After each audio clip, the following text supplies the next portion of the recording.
The emaciated bay gelding crashed to the auction floor with a sickening thud that jolted Margaret's heart into her throat. Before she could stop herself, she was on her feet, her voice slicing through the stunned silence with words that brought the entire auction to a halt. No one touches that horse until a vet sees him. Before we continue, don't forget to subscribe to the channel, like the video, and comment where in the world you're watching from. Let's go. The Millbrook Horse Auction was always a busy affair, drawing crowds from across 3 counties. The large wooden barn with its faded red paint had witnessed countless sales over the decades, the air perpetually thick with the smell of hay, manure, and the unmistakable scent of livestock commerce. For some, the auction was a place of opportunity, for others a weekly social gathering. But for the horses that passed through those weathered gates, it was often their final crossroads, a place where their fates would be sealed with the sharp crack of a gavel. Margaret Wilson had attended the auctions for over 40 years. At 72, her once tall frame had begun to curve slightly with age, but her blue eyes remained as sharp as ever beneath her silver hair. She was a fixture at these events, known by the regulars as Grandma Maggie, though she seldom bid on anything herself. Most assumed she came for the social aspect, a chance to connect with the community she'd been part of her entire life. What few people knew was that Margaret came with a purpose. Years of attending auctions had taught her to recognize the signs: the terrified horse destined for slaughter, the injured animal being sold off by an owner unwilling to pay for treatment, the gentle soul whose spirit had been broken by abuse. She couldn't save them all, but over the years, she had developed relationships with rescue organizations across the state. A phone call here, a whispered word to a rescue representative there. Maggie worked quietly behind the scenes, doing what she could to intervene in the most desperate cases. "Going to be a full house today," remarked James, the elderly parking attendant who tipped his hat as Margaret walked past. The gravel crunched beneath her sensible boots as she made her way toward the auction barn. "Looks that way," she replied with a smile that didn't quite reach her eyes. Auction days always filled her with a mixture of dread and determination. "Anything I should know about today?" James leaned closer, lowering his voice. "Heard there's a batch coming in from the Holloway farm foreclosure. Some might be in rough shape." Margaret nodded, her jaw tightening slightly. "Thanks for the heads up." Inside, the auction barn was already buzzing with activity. Metal folding chairs surrounded the central ring where the animals would be displayed. Serious buyers examined their catalogs, making notes on potential purchases, while casual spectators chatted amongst themselves. Margaret took her usual seat in the 3rd row, close enough to see clearly, but not so close as to draw attention. As the auction began, Margaret watched with practiced neutrality as horses of varying ages, breeds, and conditions were paraded before the crowd. Some went to good homes. She recognized several responsible local farmers and a few families looking for riding horses for their children. Others went to dealers whose intentions were less clear, and Margaret made mental notes of their lot numbers, planning to make calls later. It was nearly 2 hours into the auction when they brought in lot number 37. The moment the bay gelding appeared in the ring, Margaret felt a sharp pang in her chest. Even from her seat, she could see that something was terribly wrong. The horse was dangerously thin, his ribs protruding sharply beneath a dull coat. His head hung low, and each step seemed to require monumental effort. Most alarming were his eyes, glazed with pain and fever. "Next up, lot 37, announced the auctioneer, his practiced voice betraying no emotion. "Bay gelding, approximately 12 years old. Working horse, sold as is." Sold as is, the auction house's way of absolving themselves of responsibility for an animal's condition. Margaret watched as the handler urged the gelding forward with a short whip. The horse stumbled, his legs trembling with the effort of remaining upright. "We'll start the bidding at $200, the auctioneer called out. But even as he spoke, The horse's legs began to buckle. What happened next seemed to unfold in slow motion. The bay gelding's front legs collapsed beneath him, and with a terrible groan that echoed through the suddenly silent auction barn, he crashed to the ground. A collective gasp rose from the crowd as the horse lay trembling on the sawdust floor, his breathing labored and raspy. "Get him up!" someone shouted from the back. The handler tried to pull the horse to his feet, yanking roughly on the lead rope, but the animal couldn't rise. He merely lifted his head slightly, his eyes rolling with pain and fear, before it fell back to the ground. "Move on to the next lot," called the auction manager, motioning for workers to drag the horse from the ring. Without consciously deciding to move, Margaret found herself on her feet. Decades of watching silently, of working behind the scenes, evaporated in an instant. Something about this horse, about the callousness of the moment, broke through her careful reserve. "Stop right there." Her voice rang out clearly through the barn, surprising even herself with its strength. The murmuring crowd fell silent as Margaret made her way down to the auction ring, her heart pounding but her steps steady. The auction manager, a portly man named Harris, whom Margaret had known for years, moved to intercept her. "Maggie, get back to your seat. We'll handle this." "No, Harris, you won't." Margaret's voice was quiet now, but carried an unmistakable steel. "That horse needs immediate veterinary care. He's suffering from severe illness, not just exhaustion." "He'll be dealt with after the auction," Harris muttered, conscious of the watching crowd. "He'll be dead after the auction," Margaret countered, loud enough for those nearby to hear, "and I don't think your customers want to witness animal cruelty today." A murmur passed through the crowd. Margaret knelt beside the fallen horse, heedless of the sawdust dirtying her clothes. Up close, the gelding's condition was even worse than she'd feared. His gums were pale, his breathing shallow, and heat radiated from his body. "This horse has pneumonia, possibly strangles as well," she announced, looking directly at Harris. "He should never have been brought to auction in this condition. It's not just unethical, Harris, it's illegal." The word illegal caused Harris to shift uncomfortably. The auction house operated on the edges of regulation at the best of times, and the last thing he wanted was official scrutiny. "What do you want, Maggie?" he asked quietly.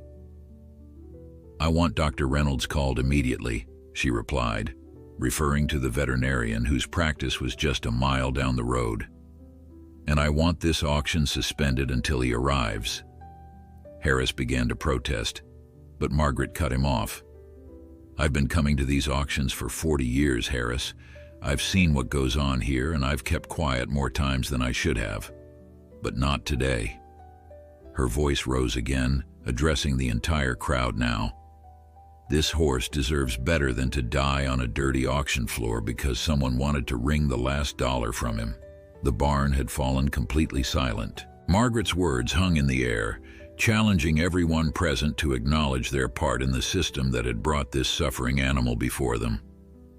An older farmer in the second row stood up. "The lady's right, Harris. This ain't proper." "I'm not paying to watch horses die," added a woman with 2 young children. Harris looked around at the crowd, sensing the shift in mood. With a resigned nod, he turned to one of his staff. "Call Reynolds. Tell him it's urgent." Then, to the crowd, "We'll take a 30-minute break, folks." As the crowd began to disperse for the unexpected intermission, Margaret stayed kneeling beside the bay gelding.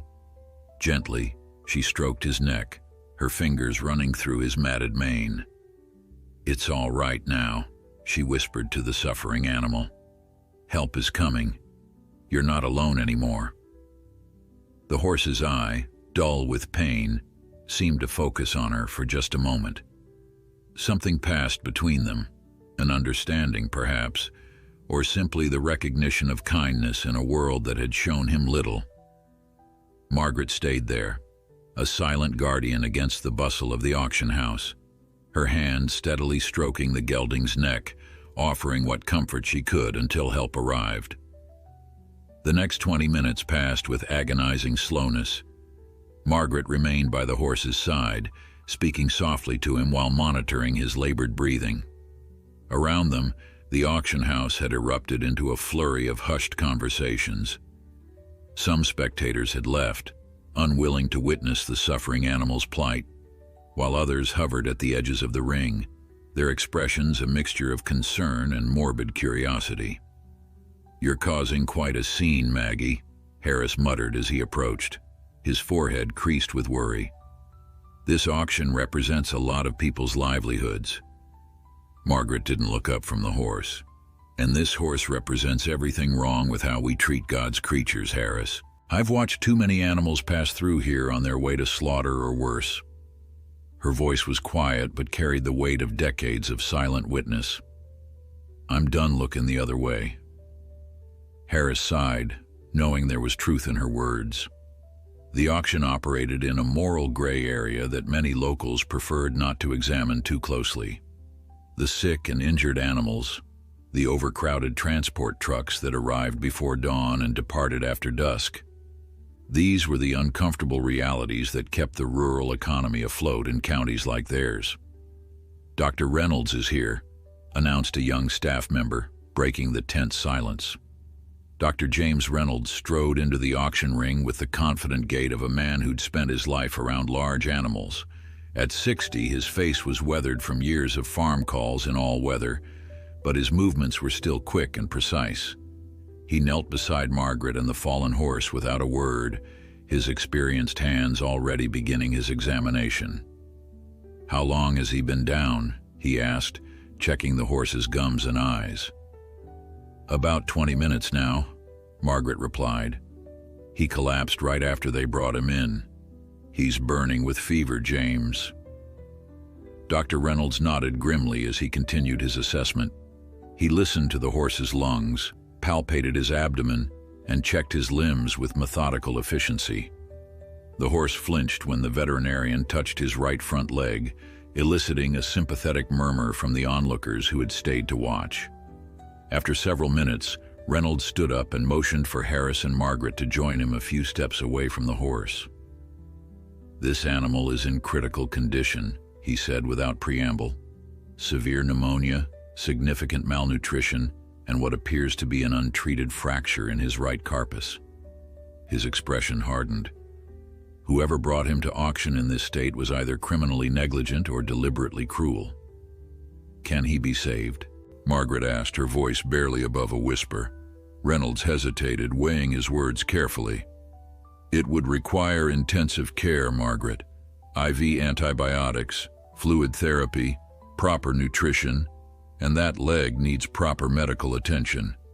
He's been suffering for weeks, maybe months." "That wasn't my question, James." The veterinarian sighed, recognizing the determination in Margaret's eyes. He'd known her for nearly 30 years, had watched her quietly intervene for countless animals in need. Yes, he could potentially recover with proper care, but it would be expensive, and there's no guarantee. "What are we talking about here?" Harris interjected, always conscious of the bottom line. "Because the auction house can't afford to—" "I'll cover it," Margaret said firmly. Both men stared at her in surprise. "Margaret, be reasonable," Reynolds said gently. "The initial treatment alone could run into thousands, not to mention the ongoing care." Margaret straightened her shoulders, suddenly looking every bit the formidable woman who had raised 3 children on her own after her husband's early death, who had managed a small farm while working as a school librarian, who had never turned away from difficulty when she believed in a cause. "I said I'll cover it, James. Now tell me what this horse needs right now to survive transport to your clinic." Reynolds recognized the futility of arguing further. With a nod, he returned to his truck to retrieve his medical kit, while Margaret turned to face Harris. "I'm buying this horse," she stated flatly. "Name your price." Harris shifted uncomfortably. "Maggie, there are procedures. The seller has rights and—" "The seller forfeited those rights when they sent a dying animal to auction," Margaret countered, her blue eyes flashing with a fire that belied her age. "But if you want to do this by the book, fine, call the seller. Call. Tell them they have two options. Sell this horse to me right now, or I call the county animal control officer and report this case of obvious neglect." The threat hung in the air between them. Harris knew she would do it, and he also knew what an official investigation would mean for the auction's reputation. After a moment, he nodded. "I'll make the call. What's your offer?" $500, Margaret replied without hesitation. It was far more than the near-dead horse would fetch under normal circumstances, and they both knew it. As Harris walked away to make the call, Margaret returned to the bay gelding's side. Dr. Reynolds was already setting up an IV line to deliver emergency fluids and medication. "You're taking on quite a commitment here, Margaret," he said quietly as he worked. "At your age." Margaret smiled faintly. "What better things do I have to do with my time and savings, James? My children are grown, my grandchildren visit on holidays, and my garden will survive without me for a while." Her weathered hand gently stroked the horse's neck. "This fellow deserves a chance." Reynolds couldn't argue with that. As a vet in a rural community, he'd seen the best and worst of humanity's relationship with animals. Margaret Wilson had always represented the best. While Reynolds tended to the horse, Margaret became aware of a presence beside her. It was Sarah Jensen, a young woman in her 30s who ran a small equine rescue about 40 minutes from town. Margaret had worked with her before, quietly directing funds and volunteers to support Sarah's efforts. "I heard what happened," Sarah said softly. "My trailer's outside if you need transport to the clinic." Margaret's eyes welled with unexpected tears at this kindness. "Thank you, Sarah. That would be a blessing." "Any idea what you're going to call him?" Sarah asked, nodding toward the gelding, who seemed slightly more comfortable now that Reynolds had administered pain medication. Margaret considered the horse thoughtfully. Despite his terrible condition, there was something about his eyes that spoke of a gentle spirit, a soul that hadn't been entirely crushed by human cruelty. "Phoenix," she said finally. "His name is Phoenix. A name of rebirth, of rising from the ashes." It seemed fitting for what lay ahead. Harris returned, his expression resigned. "Seller accepted your offer. He's yours now, Maggie." He handed her a hastily completed bill of sale. "I hope you know what you're doing." Margaret took the paper and tucked it into her pocket without looking at it. "I'm doing what should have been done long before this horse ended up here, Harris. I'm giving him a chance." As Dr. Reynolds prepared Phoenix for transport, a ripple of conversation spread through the remaining spectators. Some approached Margaret with offers of help, hay donations, volunteer time, a few dollars pressed into her hand for the horse's care. Word of what had happened was already spreading through the community, touching hearts and awakening consciences long numbed by the routine commerce of animal auctions. Outside, the afternoon sun cast long shadows across the parking lot as Sarah backed her trailer up to the auction house exit. Margaret watched as Reynolds and several volunteers carefully moved Phoenix onto a makeshift stretcher and carried him to the waiting trailer. Every step was taken with painstaking care, every movement gentle to minimize the suffering animal's discomfort. As Phoenix was settled safely for transport, Margaret took a deep breath. The day had taken an unexpected turn, setting her on a path she hadn't anticipated when she woke that morning. Yet somehow, standing there watching the horse she had just committed her savings to saving, she felt a profound sense of rightness. This was where she was meant to be, what she was meant to do. "Ready to go?" Sarah asked, keys in hand. Margaret nodded, her gaze fixed on Phoenix. "Yes," she said simply. "We're ready." The ride to Dr. Reynolds's clinic was tense and silent. Margaret sat in the passenger seat of Sarah's truck, her hands clasped tightly in her lap, while Sarah navigated the winding country roads with careful precision. Every few minutes, Margaret would turn to look through the back window at the trailer, searching for any sign that Phoenix's condition had worsened. "He'll make it to the clinic," Sarah reassured her, noticing Margaret's worried glances. Reynolds gave him enough medication to stabilize him for the journey. Margaret nodded but didn't reply. Her mind was racing with the enormity of what she had just done. At 72, she had just committed herself to a lengthy, expensive, and emotionally demanding rescue.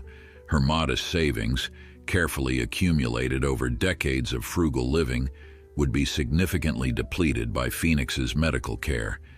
Yet despite these practical concerns, she felt no regret. The image of Phoenix lying helpless on the auction floor, abandoned by those who should have cared for him, had awakened something fierce and protective within her. Dr. Reynolds's clinic appeared ahead, a sprawling single-story building set back from the road. Unlike the glossy veterinary hospitals in more affluent areas, Reynolds's practice had the weathered, utilitarian appearance of a place where serious work happened. As Sarah pulled into the gravel parking lot, Margaret could see that Reynolds had called ahead. 3 clinic staff members were already waiting outside with a gurney. "We'll take him straight to the treatment room," Reynolds said as he pulled up behind them. The efficiency of the team was impressive as they carefully transferred Phoenix from the trailer onto the gurney. The bay gelding lay still during the process, his eyes half closed, his breathing shallow but steady. Inside, the clinic smelled of antiseptic and animal, a combination Margaret had always found oddly comforting. The treatment room was large enough to accommodate a full-sized horse with specialized equipment anchored to the walls and ceiling. Reynolds and his team worked with practice coordination, setting up additional IV lines, attaching monitoring equipment, and beginning a more thorough examination than had been possible at the auction. Margaret stood back, making herself small against the wall, unwilling to leave but conscious of staying out of the way. Sarah had remained outside to clean her trailer, promising to return later with some supplies she thought might be useful. "Margaret, you should go home and rest," Reynolds said after nearly an hour of intensive work on Phoenix. "This is going to be a long night and there's nothing more you can do here."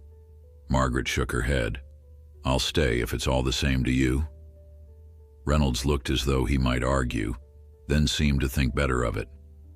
"All right, but at least take the chair in my office. I'll come get you if there's any change." Reluctantly, Margaret agreed, settling into the worn leather chair in Reynolds's cluttered office. Despite her determination to stay awake, the emotional and physical exhaustion of the day soon overtook her, and she drifted into an uneasy sleep. It was well past midnight when Reynolds gently shook her awake. Margaret started, momentarily disoriented, then remembered where she was and why.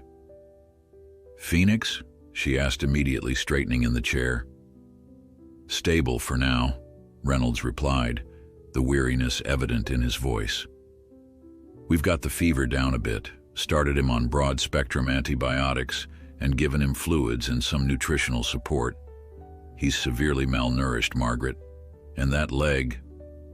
He sighed, rubbing his face. "The fracture is old. Weeks, maybe months. It's begun to heal improperly. He'll need surgery if he's ever going to walk without pain again." Margaret absorbed this information silently. "But he can recover? With proper care?"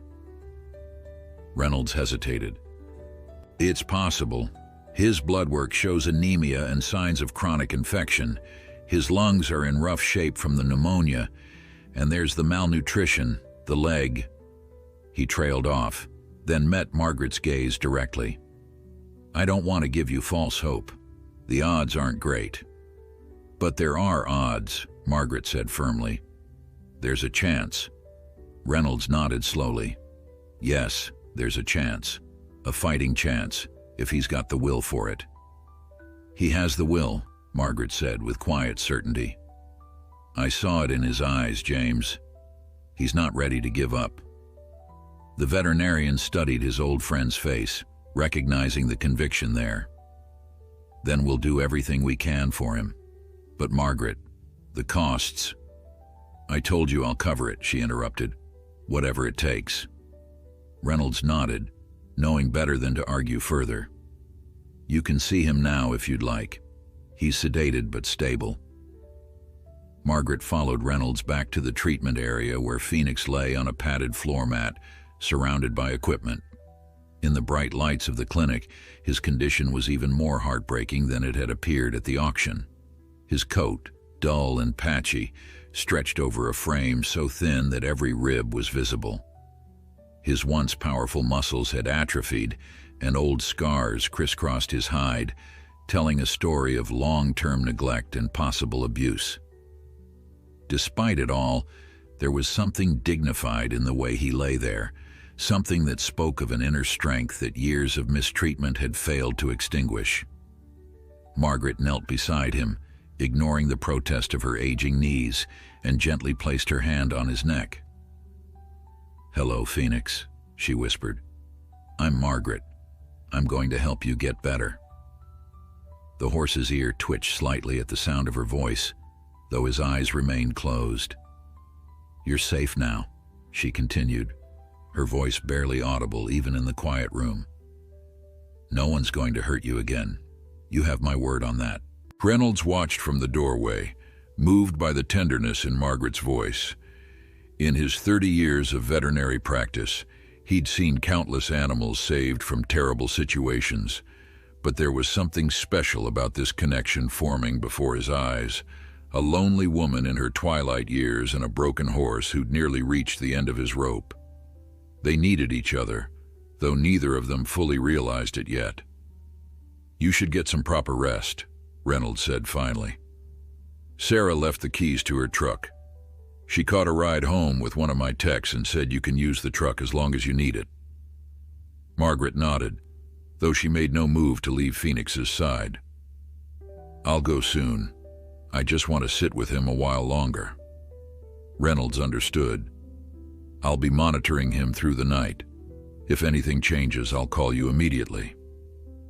After the veterinarian left, Margaret settled more comfortably beside Phoenix, her hand gently stroking his neck in a slow, soothing rhythm.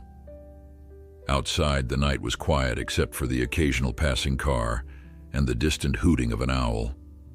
Inside, the only sounds were the soft beeping of monitoring equipment and Phoenix's labored breathing. "I know you've had a hard life," Margaret murmured. "I can see it written all over you, but that's all behind you now." Her voice caught slightly. "I'm not sure why our paths crossed today, but I believe it happened for a reason. Maybe we can help each other, Phoenix. Would you like that?" The horse's breathing seemed to ease slightly at the sound of her voice, though it might have been Margaret's imagination. She continued talking softly, sharing bits of her life story as though Phoenix could understand every word.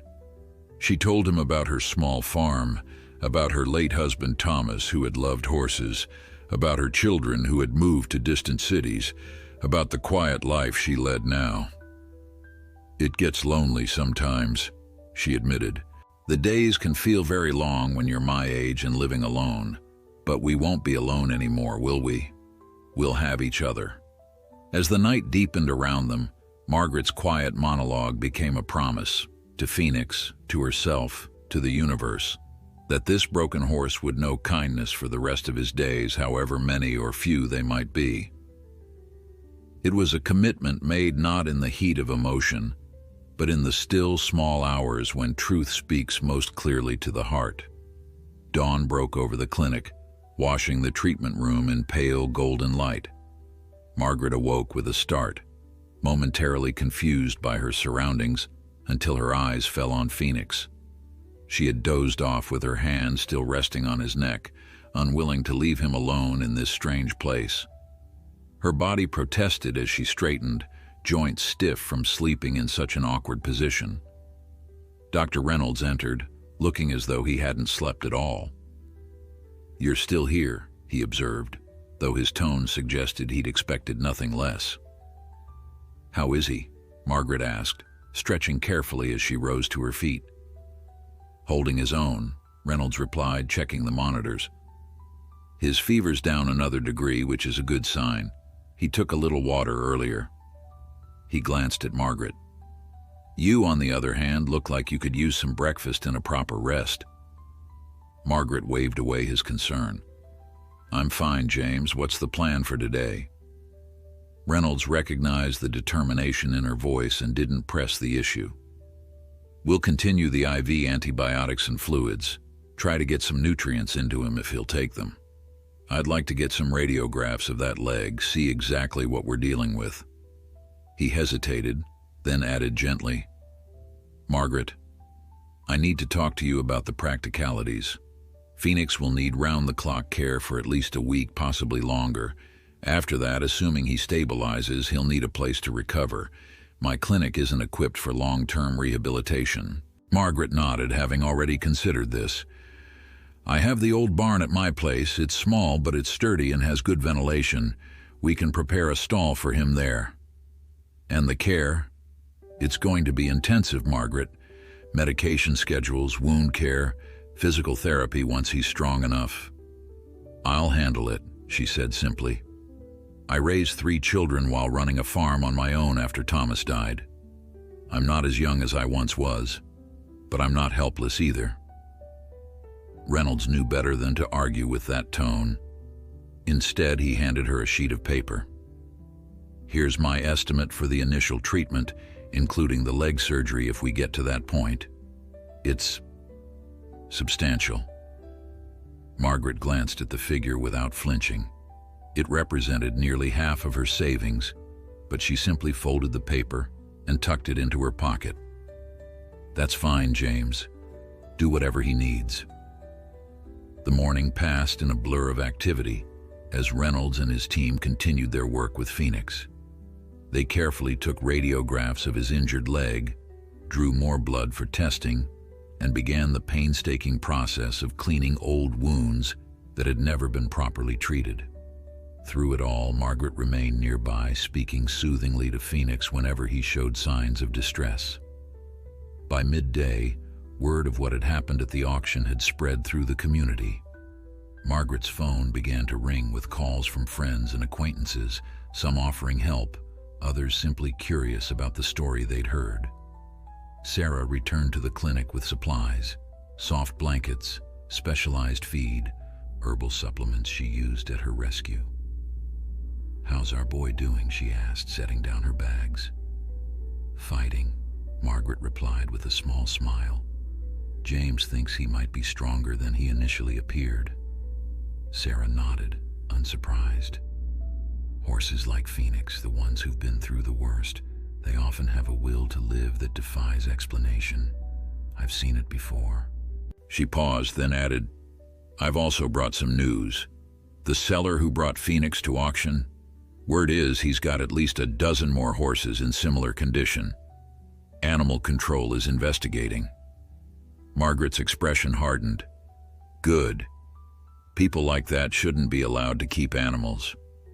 After a moment, she added more softly, though I suppose if things had been different, I might never have met Phoenix.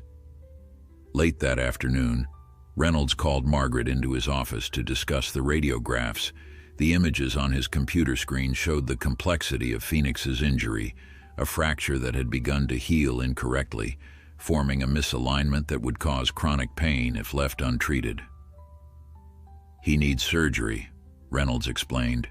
Specifically, the bone needs to be rebroken, realigned, and stabilized with plates and screws. It's a complex procedure, and I'll need to bring in a specialist from the Equine Hospital in Lexington. When? Margaret asked, practical as always. That's the thing. We need to get his overall condition improved before he can safely undergo surgery. He's too weak and malnourished right now. The anesthesia alone could kill him. Margaret absorbed this information with a thoughtful nod. So we build him up first. How long? 2 weeks minimum, maybe longer. We'll need to get weight on him, resolve the pneumonia, and improve his blood values before we can even consider surgery.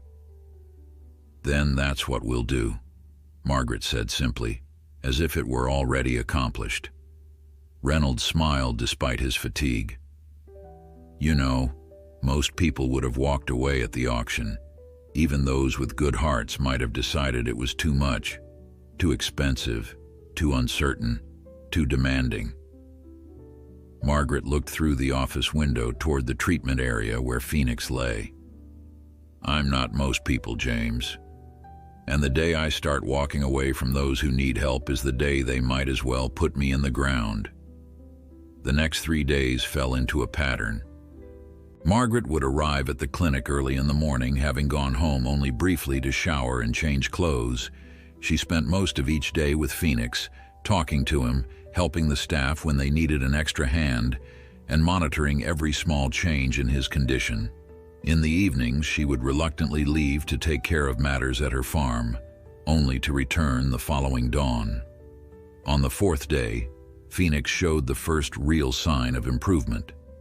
Margaret was sitting beside him reading aloud from a dog-eared paperback, a habit she'd developed to fill the quiet hours, when she felt a gentle nudge against her arm.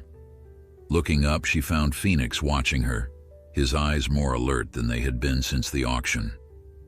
"Well, hello there," she said softly, setting aside her book. "Are you finally deciding to join us?" Phoenix's ears flicked toward her voice, and he made a small nickering sound, weak but unmistakably responsive. Margaret's heart leaped at this simple interaction, the first real acknowledgement he had shown. "James," she called, not taking her eyes off Phoenix. "James, come quick." Reynolds hurried in, alarmed by her call, but relaxed when he saw the scene before him. "Well now, look who's perking up," he said, approaching carefully to examine his patient. Phoenix's vital signs showed improvement. His temperature was nearly normal, his respiratory rate better, and most importantly, he was showing interest in his surroundings. When Reynolds offered a small handful of special feed, Phoenix sniffed it cautiously before taking a few nibbles. "This is exactly what we hope to see," Reynolds said, unable to keep the satisfaction from his voice. "He's still got a long way to go, but this is promising." Margaret felt tears prick at her eyes as she watched Phoenix eat. Just a small amount, but willingly. It was a turning point, however modest. That night, for the first time since the auction, she went home feeling something like hope. At her farm, Margaret walked through the old barn with fresh eyes, planning what would need to be done to prepare it for Phoenix's eventual arrival. The structure was solid, built by her husband decades ago, but it would need cleaning and some repairs. The stall nearest the door would be perfect, large enough for a horse to move comfortably, with a window that let in good light. As she stood in the quiet barn, Margaret felt a sense of purpose that had been missing from her life for longer than she cared to admit. Phoenix needed her, and in some way she was only beginning to understand she needed him too.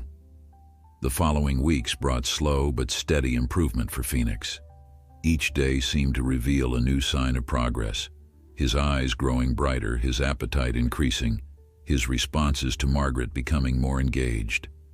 Reynolds monitored his weight gain with careful optimism, noting that the horse was putting on pounds at precisely the rate they hoped for, enough to strengthen him without overtaxing his compromised system. Margaret fell into a rhythm, dividing her time between the clinic and preparing her farm for Phoenix's arrival. At home, she threw herself into renovating the old barn with an energy that belied her years. She scrubbed the stall until the wood gleamed, repaired loose boards, and reinforced the structure where needed. Her neighbors, curious about her sudden burst of activity, soon learned about Phoenix, and offers of help began to materialize. Ben Howard, who owned the hardware store in town, appeared one morning with a truckload of lumber and fresh bedding. "Heard you're setting up for that rescue horse," he said by way of explanation, waving away her protests about payment. "Consider it my contribution." "That was a brave thing you did at the auction, Maggie." Margaret's granddaughter, Lily, a college student who lived 2 hours away, drove in for a weekend to help paint the barn. As they worked side by side, Lily studied her grandmother with newfound respect. "I didn't know you were such a rebel, Grandma," she teased, applying a fresh coat of red paint to the barn door. Standing up to the auction manager, calling out animal cruelty in front of everyone. Mom says the whole county's talking about it. Margaret chuckled, though her cheeks colored slightly at the thought of being the subject of gossip. I'm no rebel, Lily. I just couldn't watch that poor creature suffer when I had the means to help. She paused, brush held mid-stroke. Sometimes life puts you in a position where you have to decide what kind of person you want to be. In that moment, I just knew I couldn't walk away. Lily nodded thoughtfully. You know, we studied moral philosophy last semester. My professor would say you were living your ethics, not just talking about them. She smiled at her grandmother. It's pretty cool, actually. At the clinic, Phoenix's recovery continued its cautious trajectory. The pneumonia began to resolve, and with proper nutrition, his coat started to regain some of its luster. He remained weak and thin, but Reynolds was increasingly confident that the horse would be strong enough for the leg surgery within another week. Most encouraging was Phoenix's growing responsiveness to Margaret. He now recognized her voice, turning his head toward the door when she arrived each morning. When she sat reading to him, he would rest his head near her, seeming to draw comfort from her presence. Sometimes Margaret would pause in her reading to simply stroke his neck, marveling at the trust developing between them. I think he knows you saved his life, Reynolds observed one afternoon, watching their interaction. Margaret shook her head slightly. We saved his life, James. I just made the decision. Don't underestimate what that meant, Reynolds replied. In all my years of practice, I've seen plenty of animals in dire situations. Too often people choose the easier path, euthanasia or simply walking away. What you did took courage and commitment. Margaret didn't respond directly, but her hand continued its gentle rhythm along Phoenix's neck. The truth was, she no longer saw her actions as extraordinary. In the quiet hours spent with this wounded animal, a profound sense of rightness had settled over her. Whatever challenges lay ahead, she knew with bone-deep certainty that she was exactly where she needed to be. Not everyone shared this view, however. Margaret's eldest daughter, Caroline, called one evening, her voice tight with concern. Mom, I've been hearing about this horse you've rescued. People are saying you're spending your retirement savings on a broken-down animal that might not even survive. Margaret sighed, having anticipated this conversation. Phoenix is improving every day, Caroline. Dr. Reynolds believes he has an excellent chance of recovery now. But the cost, Mom, Sarah Jensen called me. She's worried about you. She said the medical bills alone could deplete half your savings, not to mention the ongoing expenses. It's my money to spend as I choose, Margaret replied, her voice gentle but firm. I've never been frivolous with it before, and I'm not being frivolous now. Phoenix needs help, and I can provide it. Caroline's frustration was evident even through the phone. This isn't about being frivolous, it's about security, your security. What happens if you need that money for assisted living or medical care of your own? The question hung between them, laden with the unspoken realities of aging that neither of them particularly wanted to discuss. Margaret took a moment before answering, choosing her words carefully. Caroline, I understand your concern. Truly, I do. But at my age, I've learned something important about security. It isn't just about money in the bank, it's about living in a way that brings meaning and purpose. She paused, gathering her thoughts. When I saw Phoenix at that auction, I knew he needed me. But what I've come to realize these past weeks is that I needed him too. He's given me something to wake up for each morning, something that makes me feel useful and alive. The line was quiet for a long moment before Caroline replied, her voice softer. I just worry about you, Mom. You're all alone out there. I'm not alone, Margaret said simply. Not anymore. After the call ended, Margaret sat on her porch swing, watching the sunset paint the fields in gold and amber. Caroline's concerns weren't unfounded. The practical challenges ahead were significant. Phoenix would require ongoing care, specialized feed, and regular veterinary checkups even after his surgery. The financial burden would be substantial. Yet as Margaret considered these realities, she found herself surprisingly untroubled. Money had never been the center of her life's meaning.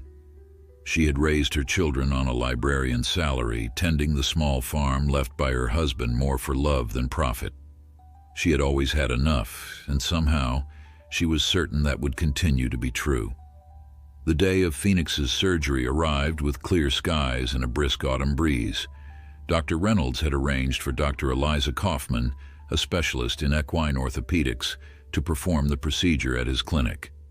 Margaret had met Dr. Kaufman during her preliminary visit the week before and had been impressed by the woman's quiet confidence and thorough approach.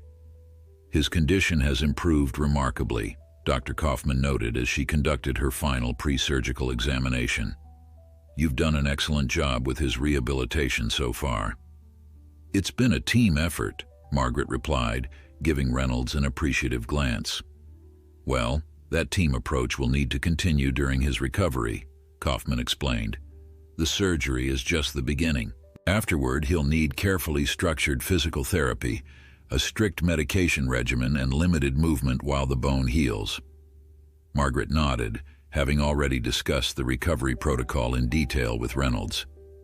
"We're prepared. My barn is set up, and I have help lined up for the daily care." In truth, the help had materialized almost organically as word of Phoenix's story spread through the community. Sarah Jensen had arranged a rotation of volunteers from her rescue network to assist with the most physically demanding aspects of Phoenix's care. Lily had promised to visit on weekends when she could. Even Ben Howard had offered to build a specialized support sling for the recovery period. As the surgical team made their final preparations, Margaret was asked to step out into the waiting area. Before leaving, she took a moment with Phoenix, who was already receiving his pre-anesthetic medication. "You be strong now," she whispered, stroking his forehead gently. "I'll be right here waiting when you wake up." Phoenix's eyes, growing heavy with sedation, focused on her for a moment, with what she could only describe as trust. It was a look that carried the weight of responsibility, but also the lightness of shared purpose. Margaret carried that look with her as she walked to the waiting room, settling in for the hours ahead. The waiting room at Reynolds Clinic wasn't designed for comfort. The chairs were functional rather than cozy, the magazines outdated, and the coffee from the ancient machine tasted like warm dishwater. Margaret didn't notice any of it. Her mind was entirely focused on Phoenix, imagining the delicate work being done beyond the closed doors that separated them. Sarah Jensen arrived midway through the surgery, bearing a thermos of proper coffee and sandwiches wrapped in wax paper. "Thought you might need these," she said, settling into the chair beside Margaret. "It's going to be a long day." "Thank you," Margaret replied, accepting the thermos gratefully. "You didn't have to come." Sarah shrugged. "I wanted to. Besides, I've got a vested interest in our friend in there. All the volunteers are asking for updates." Margaret smiled faintly, still touched by how quickly Phoenix's story had resonated with others. "I never expected all this support." "People want to believe in second chances," Sarah said simply. "Phoenix represents that, and so do you." The surgery stretched on for nearly 4 hours. Twice, Dr. Reynolds emerged to provide updates. The procedure was complex, but proceeding as expected. The old fracture had been more challenging than the X-rays had indicated, but Dr. Kaufman was confident in her approach. Each time, Margaret nodded and thanked him, then returned to her silent vigil. Finally, just as the afternoon light was beginning to fade, both doctors appeared in the waiting room doorway. Their surgical caps were off, and though they looked tired, there was a quiet satisfaction in their expressions that made Margaret's heart leap with hope. "He did well," Dr. Kaufman said without preamble. "We were able to realign the bone and secure it with a titanium plate and screws. The surrounding tissue damage was extensive, but we've addressed it as best we can. He's in recovery now." Margaret released a breath she hadn't realized she was holding. "Can I see him?" "In a little while," Reynolds replied. "He'll be heavily sedated for the next several hours while we monitor his vital signs. The post-anesthesia period is critical, especially for a horse that was as compromised as Phoenix." Dr. Kaufman sat down across from Margaret, her manner direct but kind. "I want to be clear about what's ahead. The surgery was successful, but Phoenix's recovery will be challenging. He'll need to be kept in a support sling initially to prevent him from putting weight on the leg before it's ready. After that, there will be a strict rehabilitation protocol, controlled movement, physical therapy, regular evaluations." "How long until he's fully recovered?" Margaret asked. "Complete recovery will take at least 6 months, perhaps longer, and I should prepare you. He may always have some degree of lameness. Our goal is to give him a comfortable, functional life, but we can't guarantee he'll ever be completely sound." Margaret nodded, having already adjusted her expectations. "As long as he's not in pain, that's what matters most." "That's our goal too," Kaufman assured her. "I'll be back tomorrow to check on him, and I'll continue to consult with Dr. Reynolds throughout the recovery process." As promised, Margaret was allowed to see Phoenix once the initial recovery period had passed.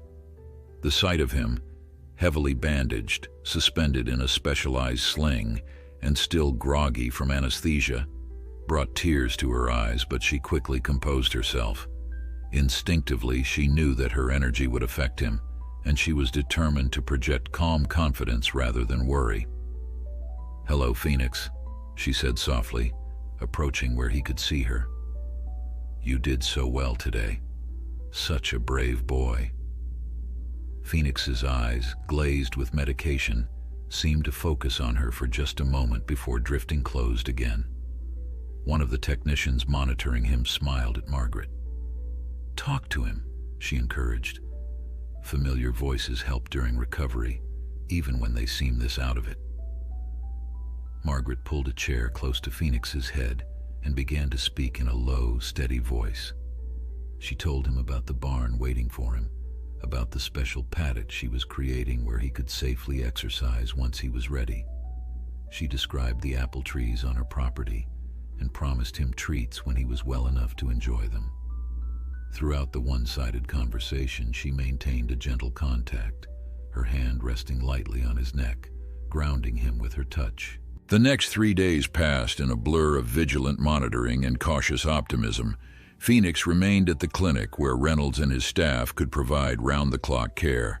The sling supported his weight, preventing him from putting pressure on the surgically repaired leg while still allowing him to rest comfortably. Gradually, the heavy sedation was reduced, and Phoenix became more alert, recognizing Margaret each time she arrived. On the 4th day post-surgery, Reynolds performed a thorough examination and announced that Phoenix was ready to be transported to Margaret's farm. "We'll bring the support sling and help set it up in your barn," he explained. "He'll still need to use it part of the time for at least another week, but he's stable enough to continue his recovery in a quieter environment."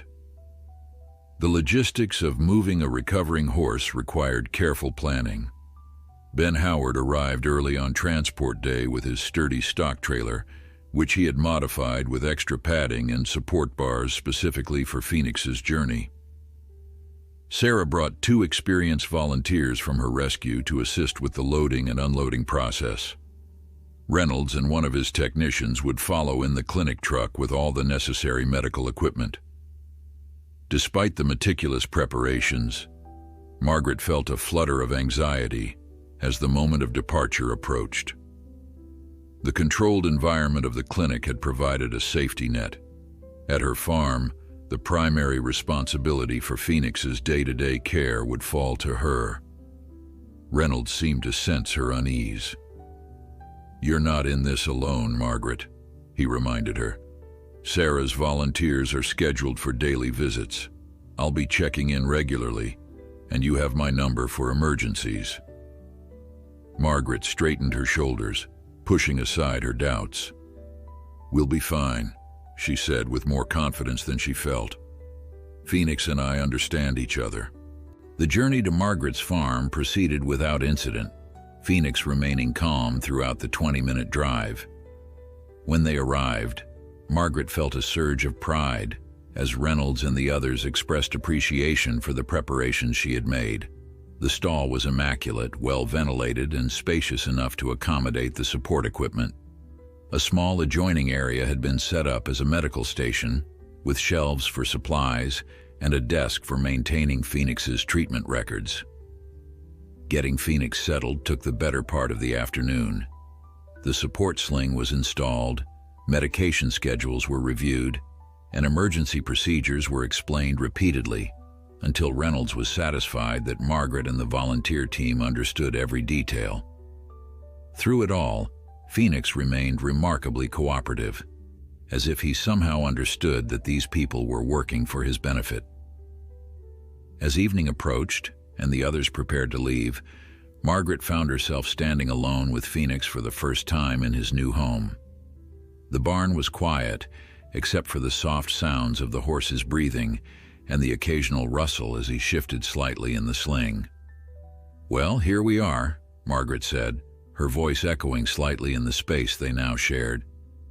"It's not much compared to what you should have had all along, but it's safe, and it's yours for as long as you need it."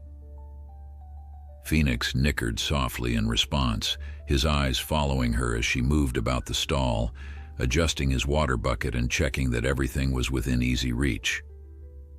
There was something in his gaze that touched Margaret deeply, a tentative trust that seemed to acknowledge the journey they had embarked on together.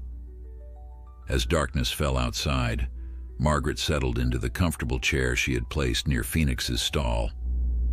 According to the schedule, his next pain medication wasn't due for 2 hours, but she had decided to sleep in the barn for at least the first few nights. Watching the gentle rise and fall of his breathing, Margaret felt a profound sense of rightness settle over her. Whatever challenges lay ahead, they would face them together.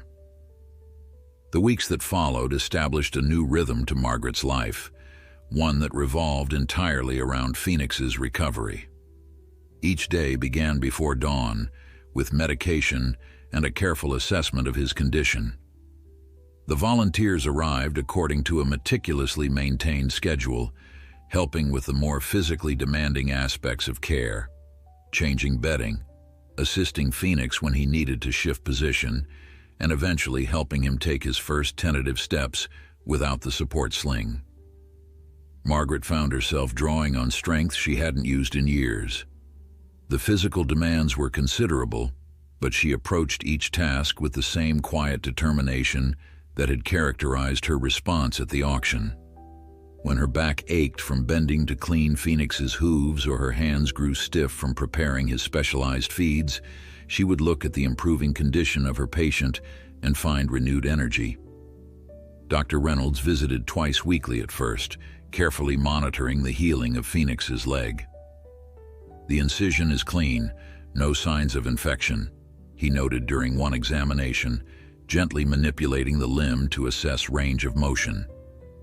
"And he's putting a little weight on it when he thinks no one is watching. That's a good sign." "He's stubborn," Margaret replied with evident affection. "Doesn't like to show weakness even now." Reynolds smiled, recognizing the bond that had deepened between horse and caretaker. "Reminds me of someone else I know." The prescribed physical therapy began in earnest once Phoenix was strong enough to stand reliably without the sling. Sarah Jensen brought a specialist from her rescue network, a woman named Teresa who had rehabilitated dozens of horses with severe injuries. Under her guidance, Margaret learned exercises designed to gradually strengthen Phoenix's muscles without putting undue stress on his healing bone. "The key is consistency," Teresa explained, demonstrating how to guide Phoenix through gentle flexion and extension of the injured leg. 10 minutes 3 times daily, no more, no less. Rushing the process could set him back significantly. Margaret absorbed these instructions with characteristic focus, adding the therapy sessions to her already demanding schedule.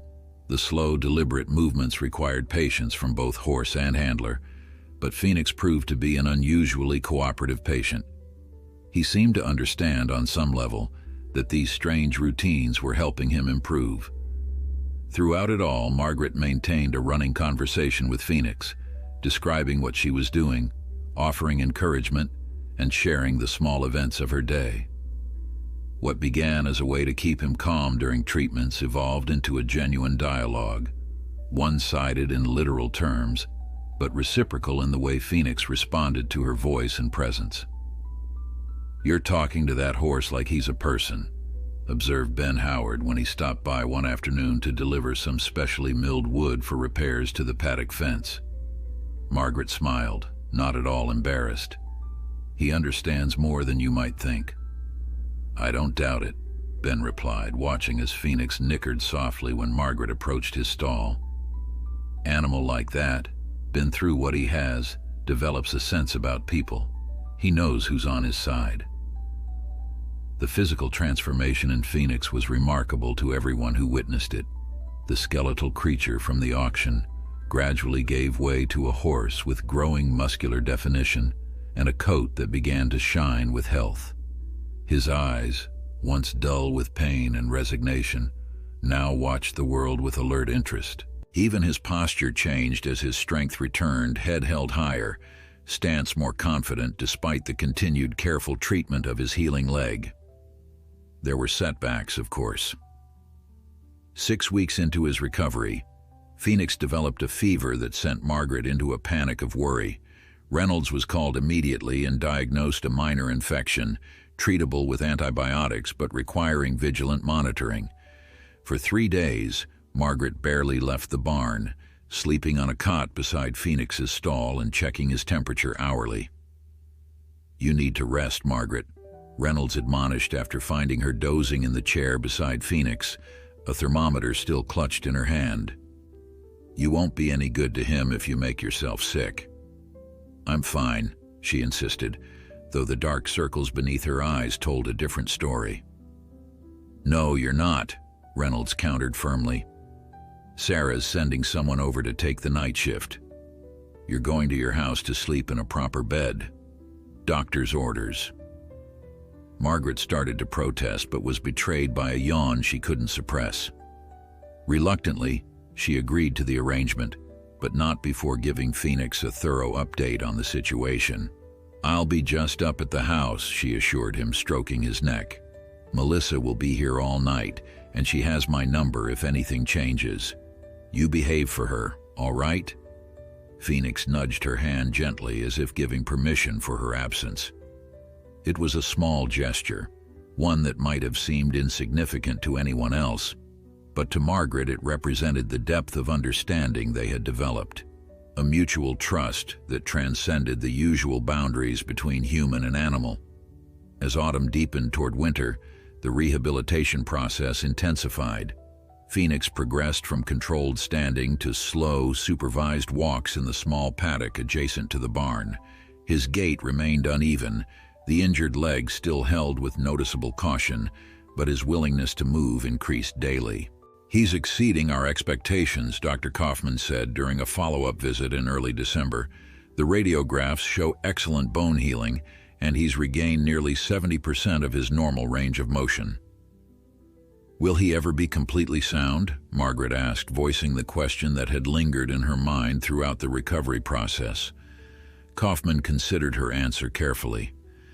"He'll always have some degree of limitation in that leg, but with continued therapy and proper management, he should be able to live comfortably and even enjoy moderate exercise. He won't be a performance horse, but he doesn't need to be confined to a stall either."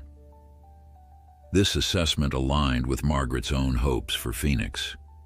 She had never intended to ride him or put him to work. Her only goal was to give him the peaceful, pain-free life he deserved after so much suffering. One crisp morning in mid-December, as Margaret led Phoenix through his now routine walk around the paddock, she noticed something different in his movement, a slight but unmistakable increase in confidence, a willingness to put more weight on the healing leg.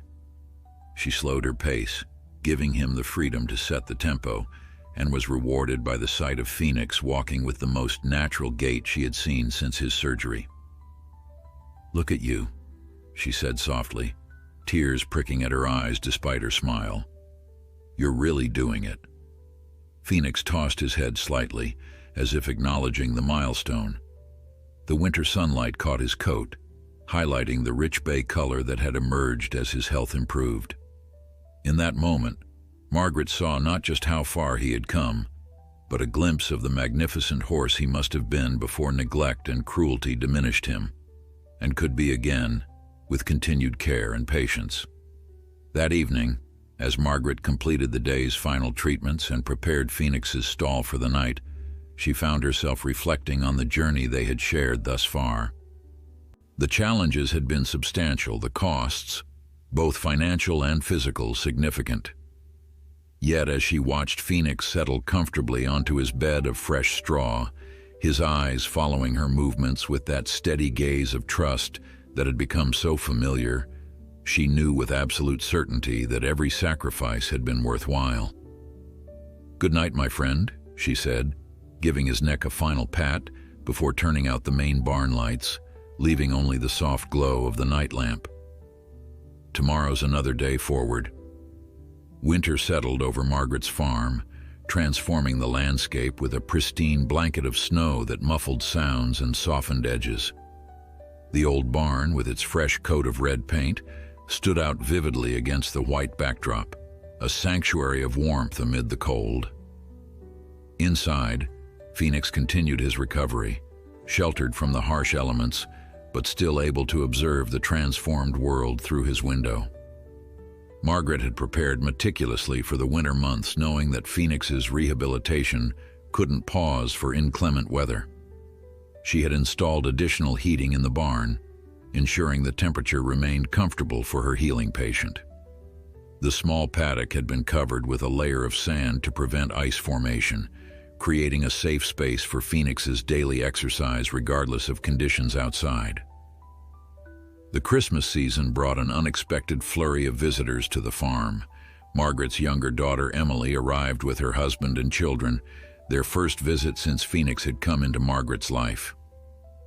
Emily, unlike Caroline, had expressed enthusiastic support for her mother's rescue effort, though she hadn't yet seen Phoenix in person.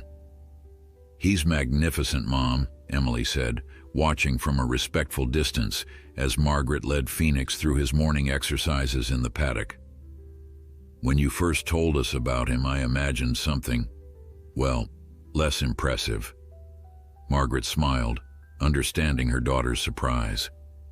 The Phoenix of today, still thin but muscular, his coat gleaming with health, his eyes bright and engaged, bore little resemblance to the broken creature she had described from the auction.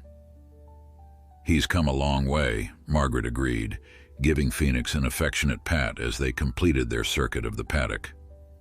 "We both have." Emily studied her mother with thoughtful eyes. "You seem different too. Stronger somehow. Happier." The observation caught Margaret by surprise, though she knew immediately that it was true. The demanding schedule of Phoenix's care had pushed her physically, forcing her to remain active and engaged at a time when many of her contemporaries were slowing down.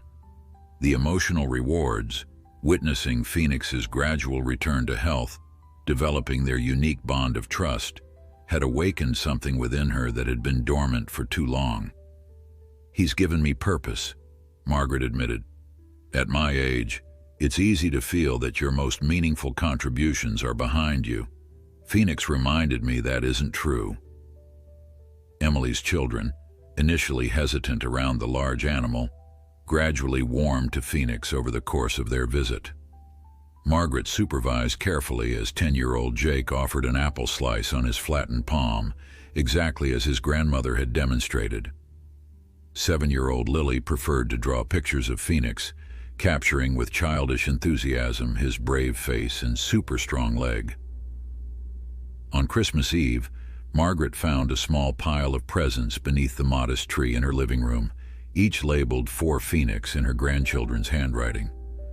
The gifts, Hand-knitted leg wraps, homemade horse treats, and a bright red halter with Phoenix's name stitched in gold thread touched her deeply. Phoenix had become not just her project, but a part of the family, important enough to be included in their holiday traditions. The winter months brought new challenges to Phoenix's rehabilitation. Teresa, the physical therapy specialist, modified his exercise regimen to account for the colder weather and the need to maintain flexibility in his healing leg, despite the tendency for joints to stiffen in low temperatures. "We need to be especially careful with his circulation now," she explained during one of her weekly visits. "The cold can restrict blood flow to the extremities, which could slow healing in that leg." Under Teresa's guidance, Margaret incorporated massage into Phoenix's daily routine, using techniques designed to stimulate blood flow and prevent stiffness. These sessions quickly became one of Margaret's favorite parts of the day, a quiet time of connection when the rest of the world seemed to fade away, leaving only the rhythmic movements of her hands and Phoenix's contented sighs. January brought a severe cold snap, with temperatures dropping well below freezing for nearly 2 weeks. Margaret increased her vigilance, checking on Phoenix more frequently and ensuring the barn's heating system was functioning properly. During the worst of the cold, she returned to sleeping in the barn, unwilling to be separated from Phoenix by even the short distance to her house. It was during this bitter cold spell that Margaret received an unexpected visitor. The knock on the barn door came just as she was finishing Phoenix's evening therapy. Opening it, she found herself face to face with Caroline, her eldest daughter, who stood bundled against the cold, an uncertain expression on her face. "Caroline, what are you doing here?" Margaret exclaimed, genuinely surprised. Her elder daughter lived nearly 4 hours away and rarely visited without extensive planning. "I was in the area for work," Caroline explained, stamping snow from her boots as she entered the barn. "I thought I should see this horse I've been hearing so much about." There was a tension in her voice that Margaret recognized. Caroline had been the most vocal critic of her decision to rescue Phoenix, and their conversations since had been strained. Yet here she was, having made the effort to come in person. "Well, this is Phoenix," Margaret said simply, gesturing toward the stall where the bay gelding watched them with intelligent eyes. Caroline approached cautiously, studying the horse with an appraising gaze. "He's bigger than I expected," she said finally, "and healthier looking." "He's made remarkable progress," Margaret agreed, careful to keep any defensiveness from her tone. "Dr. Reynolds says he's one of the most determined recoveries he's seen." Phoenix, perhaps sensing the importance of the moment, stretched his neck toward Caroline, nostrils flaring slightly as he took in her scent.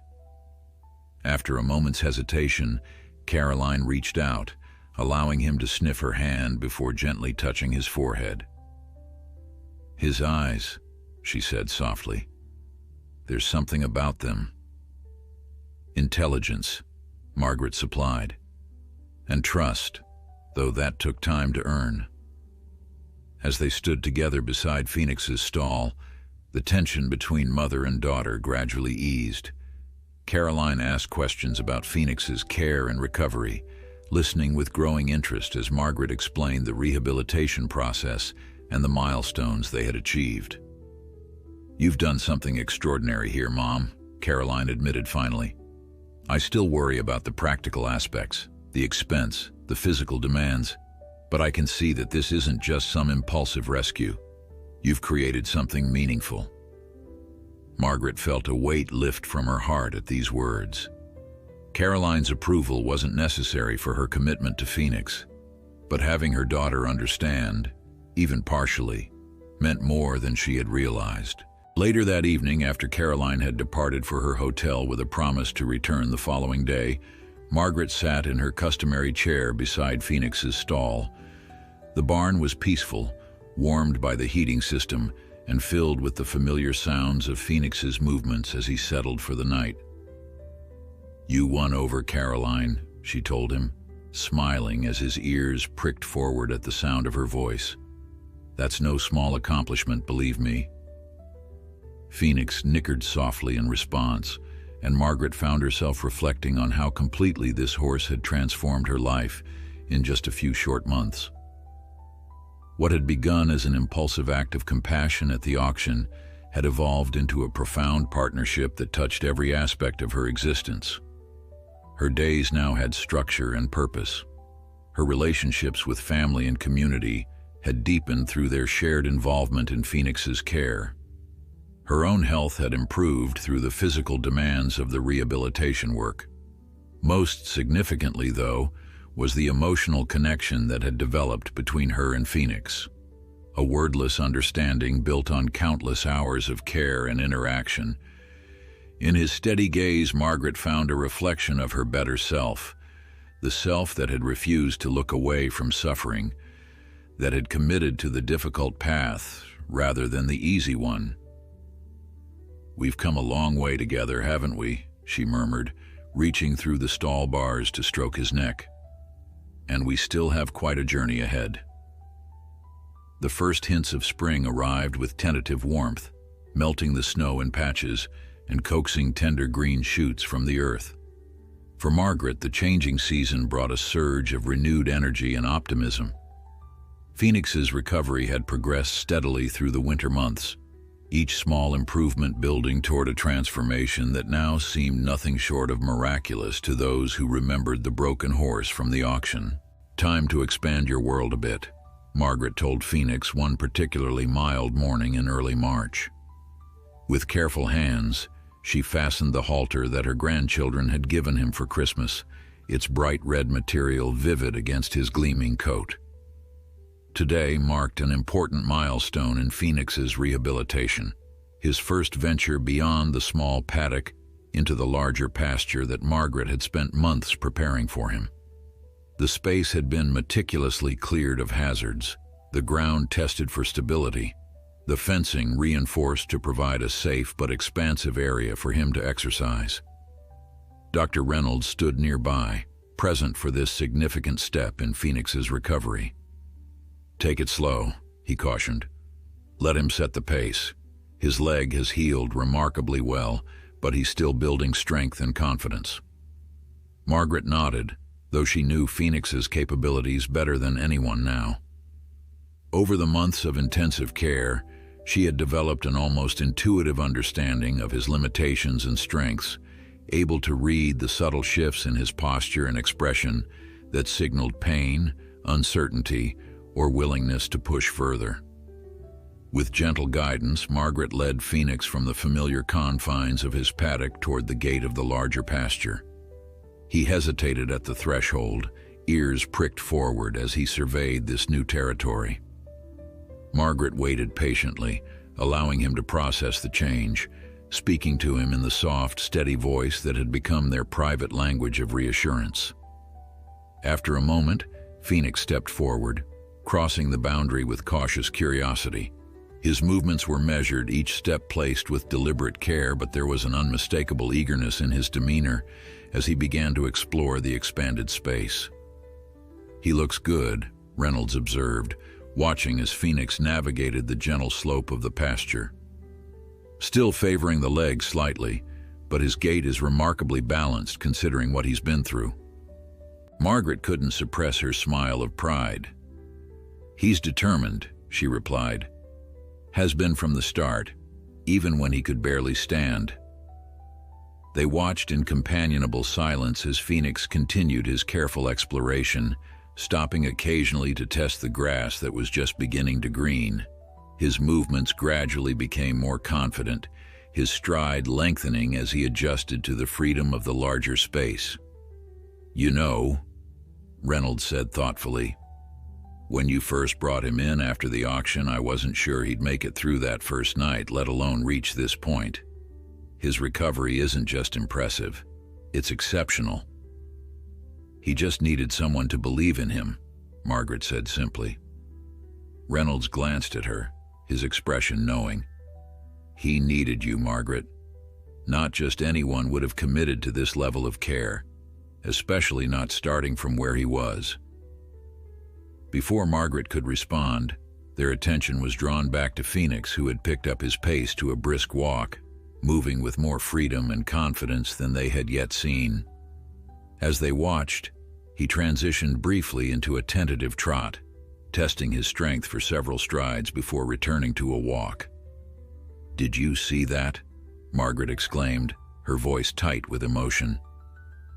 Reynolds nodded, equally moved by the sight. "That's the first time he's attempted anything faster than a walk since the surgery. It's a very good sign." The milestone was celebrated that evening when Sarah Jensen stopped by with two of her regular volunteers. They had brought a small cake decorated with a crudely drawn but recognizable horse and insisted on singing an off-key rendition of "For He's a Jolly Good Fellow" to Phoenix, who accepted the serenade with dignified tolerance. 6 months ago, I would never have believed this was possible, Sarah admitted as they shared the cake in Margaret's kitchen, taking turns glancing out the window to where Phoenix grazed contentedly in his new pasture. That horse was literally at death's door. "Margaret has a way of making the impossible happen," one of the volunteers remarked, "first with Phoenix and now with the whole community." The comment made Margaret pause. "What do you mean?" Sarah exchanged glances with her volunteers before explaining. "You haven't noticed. Since you took a stand for Phoenix at the auction, things have been changing around here. People are paying more attention to animal welfare. We've had a record number of new volunteers at the rescue. 3 other horses that would have gone to slaughter were purchased by local families." She smiled. "Your courage that day created ripples, Margaret." The thought was humbling. Margaret had never considered herself an activist or a catalyst for change. She had simply responded to a moment of need with the resources and compassion available to her. That her individual action might have broader implications beyond Phoenix's life had never occurred to her. The peaceful trajectory of Phoenix's recovery hit an unexpected obstacle in late April. Margaret arrived at the barn one morning to find Phoenix standing awkwardly in his stall, his previously injured leg held slightly off the ground, his expression tense with pain. Her heart sank at the sight, fear immediately flooding her mind with worst-case scenarios. Dr. Reynolds, called immediately, conducted a thorough examination while Margaret hovered anxiously nearby. After what seemed an eternity of probing and testing, he straightened with a relieved expression. "It's not the surgical site," he announced. "The bone and hardware are intact and stable. He's developed an abscess in his hoof. Painful, certainly, but treatable and temporary." Margaret's relief was so profound she needed to sit down. "An abscess," she repeated. "Not damage to the repair?" "No," Reynolds confirmed. "This is completely unrelated to his previous injury. It's actually quite common in horses, especially as they become more active after periods of limited movement." The treatment protocol for the abscess was straightforward, but required diligent care, regular soaking of the affected hoof, poultice applications, and limited movement until the infection drained. Phoenix, who had been enjoying his newfound freedom in the larger pasture, now found himself confined once more to his stall and small paddock. "I'm sorry, boy," Margaret told him as she applied the prescribed poultice to his hoof. "I know it's frustrating after all your progress, but it's just temporary, a small setback." Phoenix's response to this regression in his routine surprised Margaret. Rather than showing the resistance she had anticipated, he exhibited a patient acceptance that seemed to reflect an understanding of the process, as if his months of rehabilitation had taught him that temporary discomfort often preceded improvement. He stood quietly for his treatments, watched Margaret with trusting eyes, and seemed to take each day as it came. His attitude was a revelation to Margaret, who found herself learning from her equine patient about grace in the face of setbacks. Phoenix approached each challenge without resentment for past suffering or anxiety about future pain. He existed fully in the present moment, accepting care with dignity and responding to kindness with trust. "You're teaching me as much as I'm helping you," Margaret told him one evening as she completed his final treatment of the day. The abscess had begun to drain, providing relief from the worst of the pain, and Phoenix's comfort was visibly improving. "All these months I thought I was the caretaker and you were the patient. But it's more of a partnership than that, isn't it?" Phoenix nudged her gently with his muzzle, his breath warm against her cheek. In that quiet moment of connection, Margaret felt a profound gratitude for the journey they had shared. Not just the physical rehabilitation of a broken horse, but the mutual healing of two souls who had found in each other exactly what they needed. Summer arrived in a riot of color and warmth, transforming Margaret's modest farm into a lush haven. The pasture where Phoenix now spent most of his days was bordered with wildflowers, purple coneflowers, black-eyed Susans, and wild daisies, creating a vibrant frame for the peaceful scene. 1 year had passed since that fateful day at the auction, a year of challenges and triumphs, setbacks and breakthroughs, fear and hope. On the anniversary of Phoenix's rescue, Margaret hosted a small gathering at the farm. Dr. Reynolds was there, along with Sarah Jensen and many of the volunteers who had contributed to Phoenix's care. Even Harris, the auction manager, made a brief appearance, awkward but genuine in his congratulations. Margaret's entire family had come for the occasion, Caroline with her husband, Emily with her family, and several cousins and their children who had heard the story and wanted to witness the miracle for themselves. The celebration was held in the shade of the old oak tree near the pasture, where tables had been set up with food and a cake decorated with a surprisingly accurate image of Phoenix.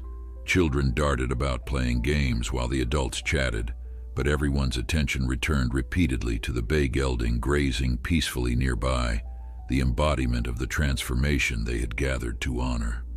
"Speech," called Sarah after the cake had been served, prompting a chorus of agreement from the assembled guests. Margaret, never one for public speaking, felt her cheeks warm with embarrassment. "I'm not sure what to say," she protested mildly. "Just tell us what this year has meant to you," Reynolds encouraged. "What Phoenix has meant to you." Margaret looked out at the expectant faces, then at Phoenix, who had approached the fence as if sensing that he was the topic of conversation. Taking a deep breath, she began to speak. "A year ago, I went to the auction the same way I had gone hundreds of times before. I wasn't looking to bring home a horse, certainly not one as broken and desperate as Phoenix was that day." She paused, gathering her thoughts. "I've asked myself many times what made me stand up and speak out for him when I'd remained silent so many times before. The only answer I can find is that sometimes life presents us with moments of clear choice, crossroads where we must decide who we are and what we stand for."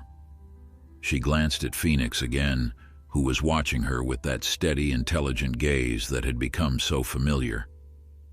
"I couldn't have known then what that choice would mean, the challenges we would face, the community that would form around us, the bond that would develop between Phoenix and me. I just knew I had to try." Around the gathering, heads nodded in understanding. Several of the volunteers who had spent countless hours assisting with Phoenix's care wiped away tears. "What I've learned this year," Margaret continued, her voice growing stronger, "is that healing is rarely a straight path. It comes with setbacks and moments of doubt, but also with unexpected joys and discoveries. I've learned that age doesn't limit our capacity for new beginnings or meaningful work. Most importantly, I've learned that none of us can do the important things alone." She gestured to the assembled group. "Phoenix is standing here today because of all of you. Your expertise, your time, your encouragement. What began as one impulsive act of compassion grew into something much larger, something that has touched all of our lives in different ways." As Margaret concluded her impromptu speech, Phoenix nickered softly from the fence line, eliciting laughter and applause from the gathering. Margaret walked over to him, stroking his gleaming neck with affection that needed no words. The celebration continued into the evening, with stories shared and memories recounted. The children took turns offering treats to Phoenix, who accepted their attentions with dignified patience. As twilight descended, casting long shadows across the pasture, the guests gradually departed, until only Margaret's immediate family remained. Caroline approached her mother as she stood watching Phoenix in the fading light. "I owe you an apology," she said quietly. "I was wrong to doubt your decision. Seeing Phoenix now, understanding what you've accomplished together, it's remarkable, Mom." Margaret smiled, taking her daughter's hand. "You were concerned about practical matters, and those were valid worries. The truth is, I didn't know what I was getting into either. I just knew I had to try." "Well, I'm proud of you," Caroline said firmly, "and I think Dad would be too." The mention of Thomas, gone now for more than 20 years, brought unexpected tears to Margaret's eyes. "He always did have a soft spot for animals in need," she agreed, "especially horses." Later that night, after her family had returned to their hotels with promises to visit again soon, Margaret made her final check on Phoenix. The barn was peaceful, filled with the comforting sounds of soft breathing and occasional movements as Phoenix settled for the night. Margaret paused in the doorway of his stall, taking in the sight of him, strong, healthy, content in a way that would have seemed impossible a year before. "We did it, Phoenix," she said softly. "1 full year together." Phoenix lifted his head at the sound of her voice, then walked over to where she stood. With gentle deliberation, he rested his head against her shoulder, his breath warm against her neck. It was a gesture of such trust and affection that Margaret felt her heart swell with emotion. In that quiet moment of connection, Margaret reflected on the journey they had shared. From the desperate scene at the auction to this peaceful evening, they had traveled a path neither could have managed alone. Phoenix had been transformed from a broken, abandoned creature on the brink of death to a healthy, dignified horse with years of good life ahead of him. And Margaret, too, had been changed, finding in her 70s a purpose and passion that had revitalized her days, deepened her connections to community, and awakened strength she had forgotten she possessed. The future stretched before them with possibilities neither could have imagined a year earlier. Phoenix would continue to improve, perhaps never achieving the perfect soundness of a horse that had never been injured, but capable of a comfortable, active life filled with the simple pleasures of good care and affection. Margaret would continue to learn from him, finding in their daily interactions lessons about patience, resilience, and the healing power of steadfast presence. "Good night, my friend," Margaret whispered, giving Phoenix a final pat before turning to leave. "Sleep well. Tomorrow is another day for both of us." As she walked from the barn toward her house, the stars emerging in the clear summer sky, Margaret felt a profound sense of rightness settle over her. The choice she had made that day at the auction, impulsive, perhaps even foolhardy in some eyes, had led her exactly where she needed to be. Whatever challenges tomorrow might bring, she would face them with the same quiet determination that had carried her through this transformative year, sustained by the knowledge that sometimes the most meaningful journeys begin with a single courageous step. Behind her in the barn, Phoenix moved to the window of his stall, watching as Margaret crossed the yard to her house. His eyes, once dull with pain and despair, now shone with the calm contentment of an animal who knew himself to be safe, valued, and loved. In the gentle night breeze, his mane lifted slightly, catching the silver moonlight that spilled across the peaceful farm, a farm that had become, against all odds, exactly the home he needed.